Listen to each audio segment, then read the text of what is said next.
Hi mga Jai! Welcome to my life and welcome to another vlog! So, ayan, magmumukbang tayo ng ating almusal, Pinoy almusal, 'di ba? So, magmumukbang lesson tayo kasi may nag-message sa atin, may nagpadala ng message sa atin about sa kanyang love story.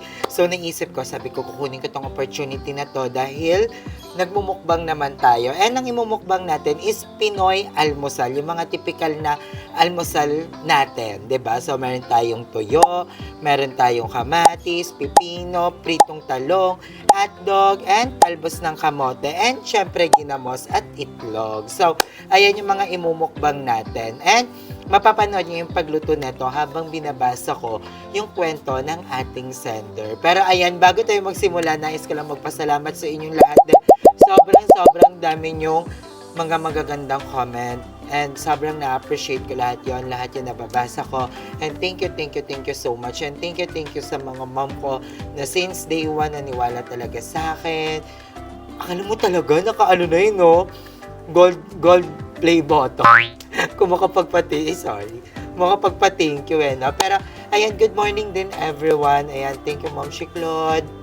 Sobra sa lahat ng pagmamahal mo sa amin. And kay Ma'am Shilodi, Ma'am Shikarina, Ma'am Sharia, Kuya Christopher, yon yung mag-asawa, si Ma'am Sharia, Miguel, and Christopher Miguel, shout out po, nasa Paris sila, and lagi silang nanonood sa atin, kanilang Ma'am Sharia, Ma'am si Cecil R, Ma'am si Cecilia, lahat sa inyo, and sa lahat ng mga Zay natin na nanonood at nakikipagsabayan sa amin every live. Yan, araw-araw din ako nagla-live actually. Kanina nag-live kami, naganap kami ng jowa ni Mother Ethan. Ang hirap hanapan. Talaga namang paspasan talaga dapat ang paghanap ng jowa ni Mother E. Pero excited ako na magkaroon talaga ng jowa si Mother E. Seryoso yon yung live namin kanina. So, 4 hours kami naka-live. Grabe, napakatagal. And, ayan, nagugutom na ako. Ang tagal ko ulit nag-setup, guys. Ang dami inikot ko na itong lamesa. Gumamit ako ng maliit na lamesa para makuha lang itong perfect shot na to. And, I hope na magustuhan nyo itong shot na to. At ayan mga day, bago tayo magsimula kumain, is basahin muna natin ang kwento ng ating letter sender na itago natin sa pangalang Kamatis. Ito na ang love story. Happened in 2017. 2016 pa lang magkausap na kami like weekend sa Skype, pagkagising niya and ako naman bago matulog. Kasi nasa UK siya, literal na umaga doon and gabi dito. Sobrang perfect niya. Never niya ako nabash sa imperfections ko. Majubis ako ever since, pero never niya naparamdam sa akin yon. Until one day, he said na he wanna meet. Fast forward to January 2017, pumunta siya ng Pinas, 2 weeks kaming magkasama. Alam niyang hindi ako papayagan ng mama ko. So for the first 2 days niya dito, nagstay siya sa QC para makapunta siya sa bahay namin every night. Makipag-inuman sa tropa ko and makipagkita sa family ko. Then nag-travel kami from QC to La Union, to Vigan, to Baguio, to Subic, and balik sa QC. Not a single day na walang PDA. Holding hands while walking, subuan sa restaurant, punasan ng pawis kada commute namin, hanggang sa nasa Baguio kami, may 3 girls na nakita sa amin na naka-holding hands. Talagang napalakas ang boses ni ate. Sabi sa 2 pa niyang kasama, tingnan mo siya ang taba-taba niya pero may apam siya, tayo wala. Napatingin ako sa kanila, then tinanong ni Briton kung bakit. Syempre, translate ko sa kanya kung ano yung sinabi ni ate girl. And napatingin din siya sa kanila with matching akbay na this time. He was the perfect guy. Until nung time na pabalik na siya sa UK, sabi niya sa akin, he cannot commit kasi nga daw hihilingin ko sa kanyang magpunta na naman siya ulit dito. Mahilig siya mag-travel to other places and during that time, wala siyang work. He was getting his money from the government nila. So sabi ko, sige, bayaan na yung commitment na yan. And we both decided na kapag meron na kaming nahanap, we will stop talking to each other as a sign of respect sa new partner. Years have passed, nag-usap pa din kami, tumatawag pa din siya. To the point na nagkaroon ako ng BF dito na never ko sinabi sa kanya. Kasi I know, di ko siya kaya mawala. Fast track to 2024, November, di na siya tumawag pa hanggang natuluyan na walang Skype. It was memorable because he made me feel like I'm okay, I'm a normal, and I should be loved. The end. At ayun na nga ang love story ni Kamati. So, napakaganda kasi, alam mo yung ganung love story, parang sobrang pangmatapang na tao lang yan. Yung parang, nasa point ka na sobrang mai-in-love ka, tapos sasabihin sa'yo na walang commitment and papayag ka, grabe yung courage na ganon. Kasi ako hindi ko kaya yun eh. Parang feel ko magwawala ako na, hindi pwede! Nailove na ako sa'yo, nagbagyo na tayo, naglaon na tayo, tapos ganito, hindi talaga ako papayag na ganon. Pero bago yan, ang haba ng nabasa natin. So, kakain muna tayo, ha? Pwede ba sumubo muna? So, ayan, meron tayo ditong talong dry. Ang sarap ng pagkaprito ko ng sinangag, diba? Tambaong mga bawang lang siya. And I love that. Tapos asin lang. Napakasarap. Mabisa. So, ayan. Meron tayo ditong ginamos na madaming sile. Ay, ang sarap ng ginamos. Hang.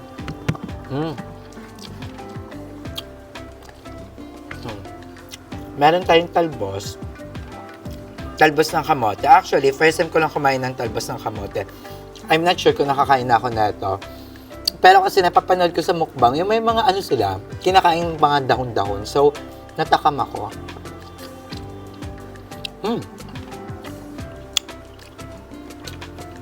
Perfect sa ginamos. Alam niyo ba guys na itong talbos ng kamote is ang daming health benefits like pampababa ng cholesterol, merong vitamin A, may vitamin C para sa immune system, vitamin A para sa eyesight, and maganda din ang talbos sa blood sugar, pang-palow ng blood sugar. So, na-research ko yan habang niluluto ko tong talbos kasi sabi ko, ano ba mga benepisyo na ito? May hotdog. Kain tayo.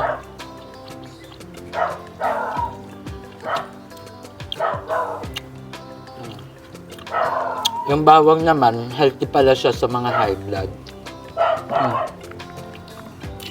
By the way, yung pinagpakuluan ng talbos na kamote, kinuha ko din para ito nang iinumin ko. And sabi daw nila, na-research ko din, na ang talbos ng yung pinagpakuluan ng talbos ng kamote is pwedeng inumin. Mahalaga to actually, pambababa ng blood sugar, para din sa cholesterol, pero hindi dapat siya sumobra.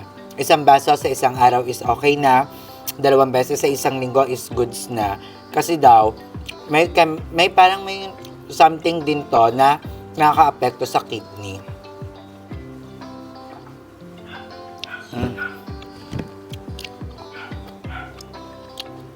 Herbal siya dahil daming langot, nai-impact ako. Kain tayo guys, kumain na ba kayo? Tabayan niyo ako. Pipino. Hindi ko na binalatan kasi may nag-comment din sa akin na itong balat daw ng pipino is andito yung healthy.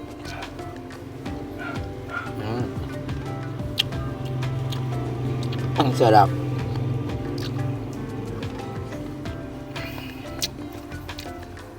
Pero ayun, balik tayo dun sa story ni Kamatis.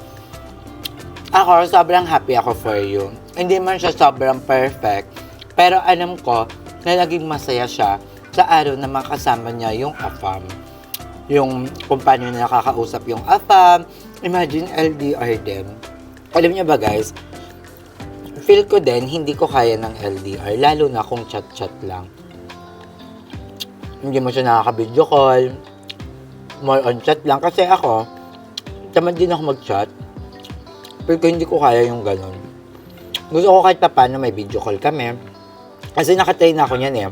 As in, wala kaming video call. AFAM din siya. Chat lang kami. As in, chat lang, wala kaming video call. May mga calls kami, pero suntok sa buwan kung kailan siya tatawag lang. Ganun. And hindi ko yun kaya. Parang, mas napapraning ako, ganun.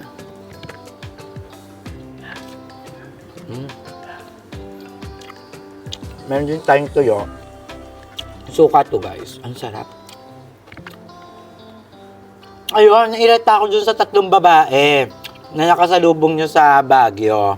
Kung titingin kayo sa isang tao, tapos feel nyo mataba siya, tapos bakit siya may jowa, may mali sa utak nyo. Lalo na pag tinanong nyo yun sa utak nyo, bakit siya may jowa, kami wala. May mali sa utak nyo, girl. Magpa-check up kayo. Kasi hindi porket mataba. Pag mataba ka ba, dapat wala kang jowa. Pag mapayat ka ba, dapat madami kang jowa. Hindi yun ganun. Ay! Hindi siya ganun, ha? So, may mali sa utak nyo, ate girl. Nairita ako sa kanila, you know. Alam nyo, mapapayo ko lang sa inyo. Bago kayo magbato ng mga salita sa isang tao, mag-reflect muna kayo. Mag-reflect muna kayo na, pag sinabi ko ba to, uunlad ako. Pag sinabi ko ba tong isang bagay na to, ikaka-improve to ng self ko. Ikakaganda ko ba to? Ikakatalino ko ba to? 'Di ba? Mag-reflect muna kayo. Kasi kung hindi, lalo pag kuyari sabihan mo siyang mataba, tapos wala ka namang mapapala, hindi ka naman sisikat, hindi ka naman yayaman, hindi ka naman magiging nepo baby, biglaan. 'Di ba? Huwag mo na lang sabihin. Ikip mo na lang yan sa sarili mo. Kasi hindi mo alam kung gaano makaka-apekto sa isang tao yung bawat salita na pwedeng lumabas yan sa bibig mo. Am I right? O am I left? Kasi sabi nga nila, di ba? Ang salita ng tao ay parang isang bato na itatapon mo sa tubig. Pag tinapon mo yung bato sa tubig, hindi mo alam kung kung gaano kalalim yung pwedeng mapuntahan ng bato. Like yung mga sinasabi natin sa ibang tao. Like mataba ka, dugyot ka. Alam mo yon, hindi nyo alam kung hanggang saan yung salita na yon, pag binato nyo sa isang tao, hindi nyo alam kung hanggang saan yon kakayanin ng isang tao. 'Di ba? May mga tao na kaya makipagsabayan sa mga ganyan. Pero may mga tao na pwedeng ikasira ng utak nila yan. 'Di ba? So, be careful with your words, guys. Lalo na sa tatlong babae. Na akala mo, pag nakita ko yun, kamatis, titignan ko talaga kung kagadahan sila. Ang sarap. And I'm so happy na kahit hindi man yun nga, hindi naging perfect yung ending nyo, hindi siya yung pang Disney princess talaga. I'm so happy, Ma'am Shi, na happy ka ngayon na natanggap mo rin na kahit wala ng commitment, di ba? Nagugutom ako, guys, sorry.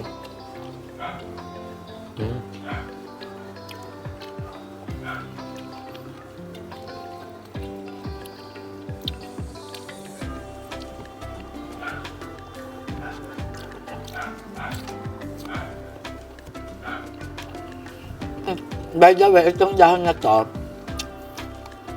kasi nagpuputol si nanay ng napakaraming dahon. Sabi ko, bigla ako naisip na pwede ko itong gawing plato. Sabi ko, nay, tatapon niyo na po yan. Sabi niya, tatapon niya daw.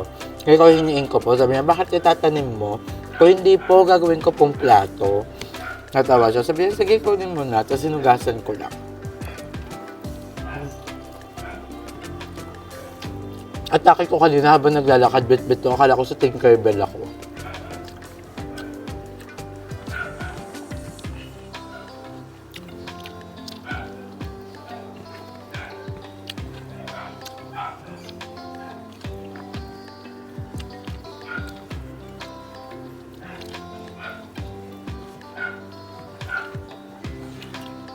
Kayo guys, anong comment nyo about dun sa love story na yon? Pero ma'am, ang strong mo ha. Ang strong mo sa part na kaya mong i-let go yung gano'n, knowing na alam kong minahal mo siya, alam ko din ako sa part na na-enjoy mo yung company niya, diba? Pero wala, ganun talaga ang pagmamahal. Maring hindi maganda yung maging ending, pero masaya ka. Pwedeng hindi ka masaya, pero ang ganda ng ending nyo, diba?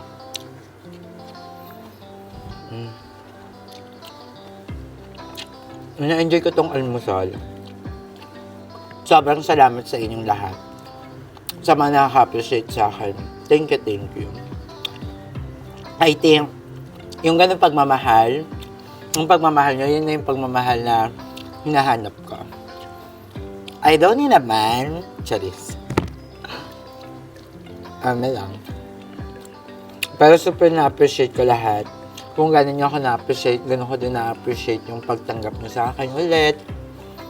Sa mga nanonood ulit ng vlog ko. Thank you. Hindi ko man masabi ngayon na kaya ko ibigay yung pinakamagagandang content na kaya kong i-offer. Pero, I make sure guys na I will do my best. Sa bawat content na i-upload ko, lahat yon is my 100% best.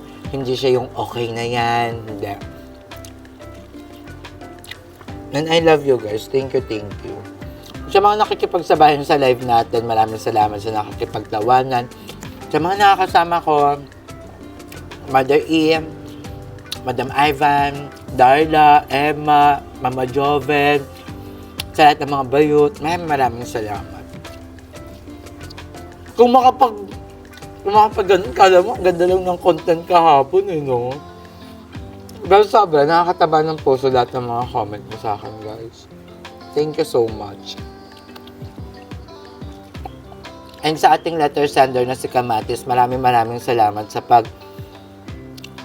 send ng iyong message.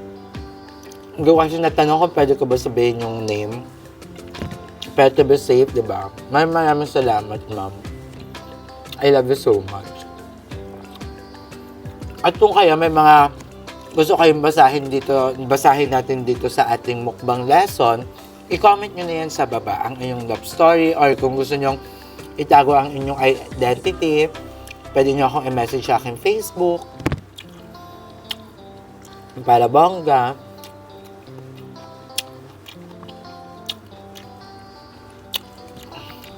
Sarap sana nito sa toyo. Nakalimutan ko gumawa ng toyo.